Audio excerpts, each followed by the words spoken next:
Welcome to SABIC bro. எங்களால் நான் ரேரான ஃபிஷ்ஷெல்லாம் உங்களை காட்டுறோம், வாங்க போகலாம். இது வந்து சாமுராய்.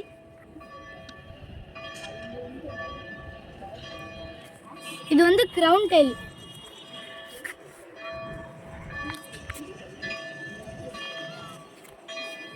இது வந்து ஃபுல் மூணு. நம்ம முழுக்க முழுக்க சண்டைக்கே தான் யூஸ் பண்ணுவோம்.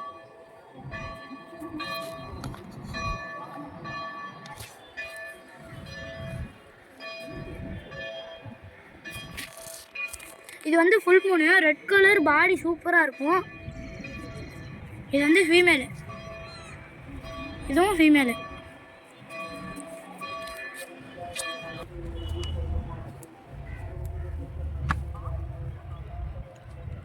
நம்மள்கிட்ட இதில் மாலி ஃப்ரைஸும் பலூன் மாலியும் ஒரு ஆரஞ்சு கலர் ஒரு மாலியும் தான் இருக்குது. இது வந்து ரொம்ப ரொம்ப கம்மியாக இருக்குது. கமாலில் நீங்கள் ஏதாச்சும் மீனுக்கு இது சொல்லுங்கள், நாங்கள் அதை வாங்கி ஆட் பண்ணிடுறோம். Thank you for your watching.